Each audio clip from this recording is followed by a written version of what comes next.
Hello everyone, this is NainaMD, Beverly Hills Fusion of Science and Beauty. Welcome to my show today, and it's always bringing you the best of anti-aging and regenerative medicine. We want to bring credibility into it. We know that there's science, evidence-based science, and today I've got a guest who is going to talk about diabetes. We know that this is a very, very epidemic proportion disease that is afflicting millions, and if not just millions and millions of people.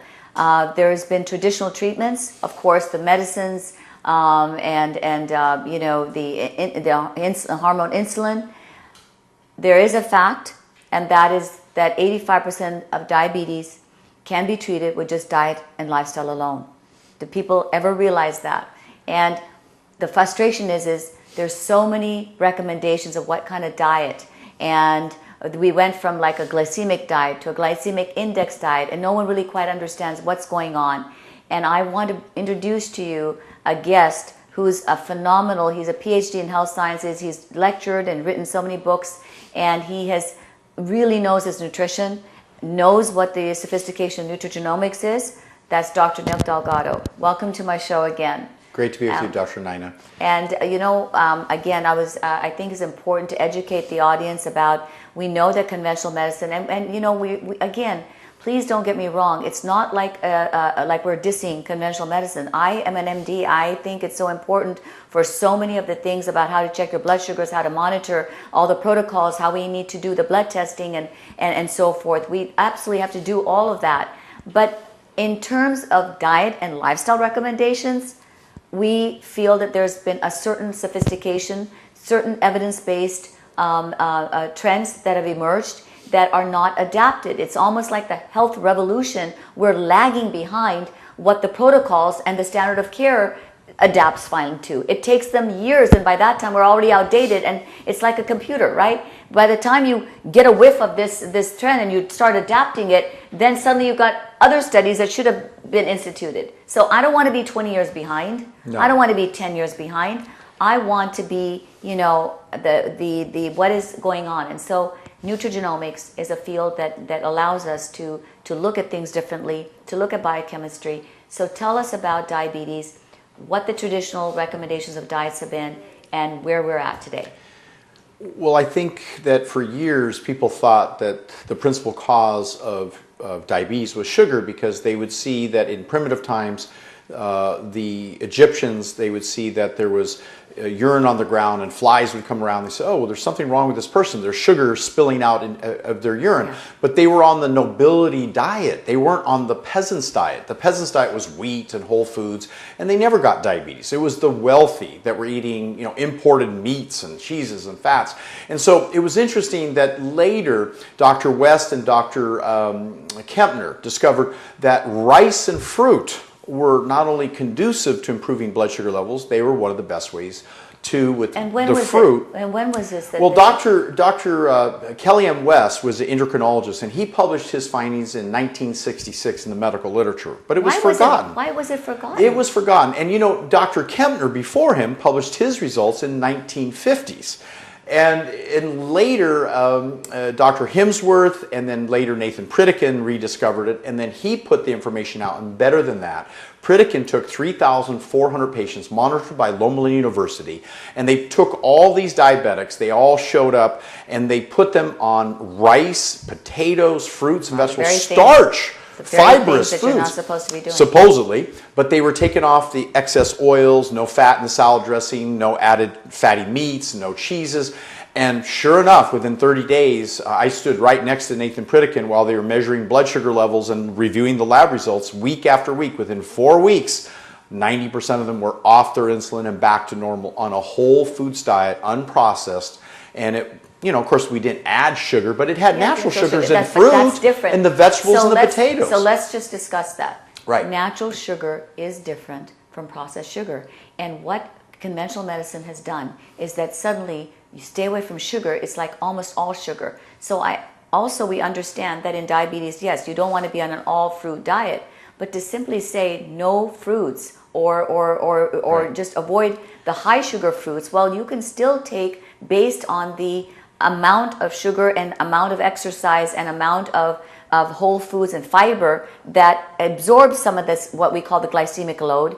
It's all variables. These are all variables. So in relation to what you're saying, the fats is the things that oxidizes, creates inflammation. It's the processed foods which creates the inflammations and has all the hormones which gives you these imbalances, can aggravate the cortisol levels, creates inflammation. Xenoestrogen exposure can create inflammation when you're in estrogen dominant state. So it's really the inflammation. Diabetes is an inflammatory state. Okay? Yeah. So when you're saying the whole foods unprocessed, you're talking about that if we were to really measure somebody who is doing this kind of a high fat, all of this, sugar type, processed food diet, and take and actually measure inflammatory markers, you would find these to be a lot less. Well, the good news is that when you select foods, you want to make sure they're very rich in fiber, as you mentioned. Yep. The same foods that are rich in fiber tend to be automatically lower in processed fats. They're usually foods as grown, they're whole. And they're the right... You really don't like the processed fats. I know you've been talking about this for years. And the right balance of complex carbohydrates that are really 1,000 molecules all bound together. So when you chew it up, it breaks down at 2 calories per minute, exactly the way it should be. Whereas if you get industrial fructose, or you get corn syrup, or you get candy bars, it rushes in too quick. And forget these even artificial sweeteners that are coming up now. Not good. I mean, this is not like they're coming out, oh, well, we've got a lower load. Well, you still got a lower. Okay, you may have a lower peak, but you got now a sustained peak, which is still not like your natural way that you. When you take a fruit, it's not the same thing. The sugar in a fruit is still different from the sugar, and it's just the same concept. When people used to talk about estrogens, all people, doctors used to say at one time, well, all estrogens get metabolized into estradiol, and I don't know what so what? Which estrogen? That's not true. Right. We found scientifically that's not true. Same thing with the sugars, right? Right. Oh, absolutely.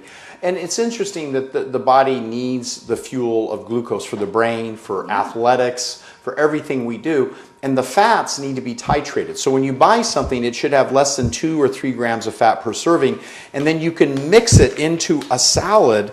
And that can be your dressing. You don't have to add a fatty salad dressing. So meaning you're actually doing like a starch, which is like a potato. Yeah, it's a Bombay with chickpea and tomato chickpea as little a protein, mix. Yeah, okay. And it just tastes just to die for. It's so good, and you can basically get some. So you're saying put your vegetables in, take your vegetables. Get your salad and use salads other than the romaine lettuce. Get actually some really kale, all of those spinach, kale. Some whole grain gluten-free bread. You can have that in together and have a rich amount of colorful fruit because they're high in polyphenols. This is what you want to start eating every day. Do this for 30 days, and just like the studies we've reviewed on thousands of diabetics. This is whole foods and natural because you've got potatoes, you've got garbanzo, you've got beans, you've got salad, you've got vegetables, you've got a little bit of whole fiber. And they might say, where's the protein? But you can use the Slim Bun protein. You can get the protein from within the foods. A lot of the you don't have to add animal proteins. If you're going to heal up the problem, go back to the original studies. If you look at my YouTube video, How to Become Diabetic in 6 Hours, it's pretty ironic, but it shows how oils and fats and meats increases the diabetic rate within the same day of consuming. So this is the way to clean up. How do you is there evidence based on that? Is there more evidence based that we can tell the audience on diabetic diet? Is there any more recent things that we can I know that, for example, the low glycemic diet has been literature. You can just search it, Google it. That the low glycemic diet is not proving to be the best diet for diabetics. They need to look up Dean Ornish, Dr. Dean Ornish, Caldwell Esselstyn, Dr. T. Colin Campbell, author of the China study. They should look up John McDougall, MD, and Joel Furman. These are the doctors that are publishing and reviewing the medical literature and substantiating what's called lifestyle medicine. They're using lifestyle, diet and exercise to heal up chronic diseases that otherwise are not going to be solved by a drug by itself or a surgery. We really have to get back to the basics. Yeah, and diabetes is out of proportion right now. It is out of proportion. Why do you think that is? I think that the marketing and advertising industry has done an effective job, just like the cigarette industry did with the food industry, just making people think that it's okay to consume processed foods, drive-through foods, rich in baked and greasy foods. It's just a problem. So, I think the public is aware, but then they go to the doctor, and the doctor is thinking, oh, avoid the sugar, don't worry about everything else, and take this medicine. Yeah. So I think I want to clarify that for the audience, is so that they don't misunderstand. Right. I think and I'm saying is that when the doctor simply says avoid sugar, and he's giving you a green light to go and take all the processed foods. Yeah. Why are not physicians saying do not try to eat processed foods? Because a lot of the physicians themselves are doing those diets. Right. And we have to walk the talk. We have to take the first step in saying, look, we are going to add all the at least 7 servings of vegetables, at least some fruits, a couple of servings of fruits. We can put them in smoothies, whatever. But these are fresh fruits, not processed. Right.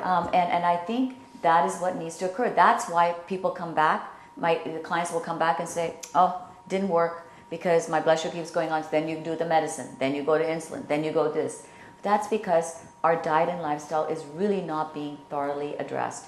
And a lot of nutritionists do the same thing. They're still purporting a lot of these processed foods. Even a lot of the diet, weight loss things, if you just read the packaging, there's just so much of processed foods and hidden sources of sugar that is processed, that should not be there, and artificial sugars. Those low-fat, low-calorie drinks are filled with artificial sugar. Right. I think this is an epidemic. If you really ask me why there's an epidemic, there's an epidemic because of the sugar, artificial sweeteners, and the sugar that is in the drinks that people are consuming on an everyday basis. Absolutely. And it's interesting, Dr. Naina, I think we'd agree that optimizing testosterone tends to emulate or calm down blood sugar problems. So we use Testavita Pro. Yeah, it's a supplement. It sensitizes Some insulin. people need testosterone pellets, depending on if they're low. If they have too much estrogen dominance, that's going to interfere. I've used your Testavita. I absolutely. So listen, where do they look you up? They need to come to you for counseling. Sure. Absolutely. NickDelgado.com and DelgadoProtocol.com. Either one will I know I've done some seminars with you. Yeah. It's just stay tuned to my next guest. But I'm so glad you were able to come again and continue to educate my clients and audience on nutrition and the value of nutrition and nutrigenomics. We'll be right back. NainaMD, Fusion of Science and Beauty, right here in Beverly Hills.